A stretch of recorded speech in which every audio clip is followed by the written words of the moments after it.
లేదని అంటుండ్రు. ఎందుకు కుదురుతారో సమీకరణం? మనసు ఉంటే మార్గం ఉంటుంది. ఎవరు పుల్లలెత్తు రాకుండా ఎందుకు కుదురుతారో సమీకరణలు? నీకు నన్ను పార్టీలో తీసుకున్నప్పుడు కదా మీ ఇద్దరు అడగం ఉన్నాను కదా, వాళ్ళకు తెలుసుగా. మన పార్లమెంట్ ఎన్నికలప్పుడు రెండోసారి ప్రామిస్ చేసి మాటిచ్చినప్పుడు కదా మీ ఇద్దరు అడగన్నాయి. అంటే అది ఎట్లుందంటే ఒడ్డు దాటినాక ఓడమల్లయా, కొడుదానంగా గోడమల్లయా అన్నట్టుంది. ఇప్పుడు సమీకరణం కుదురుతలేమని మన బట్టి విక్రమార్క గారు అంటుంది. ఏం కుదురుతలేవు?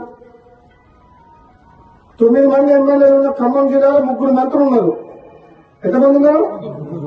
11 మంది ఎమ్మెల్యేలు ఉన్నా నల్గొండకు 3 ఉన్నారు. తప్ప మహబూబ్నగర్కు ముఖ్యమంత్రి ఇచ్చినాం కదా మనం. రేవంత్ రెడ్డికి ముఖ్యమంత్రి ఇచ్చినప్పుడు ఇద్దరన్న మీద తప్పేంది? ఇదే నమ్మడం లేవన్నా తక్కువ ఇద్దరికిద్దరే గట్టలమే ఇద్దరం. నేనేమంటున్నా, పదవి ఎవరికి ఎప్పుడు ఇవ్వాలని కాంగ్రెస్ పార్టీ అధిష్టానం నిర్ణయం తీసుకుంటుంది. ఆలస్యమైనా సరే నేను ఓపిక పడుతున్నా. పదవుల కోసం పాకులాడే వ్యక్తిని కాను.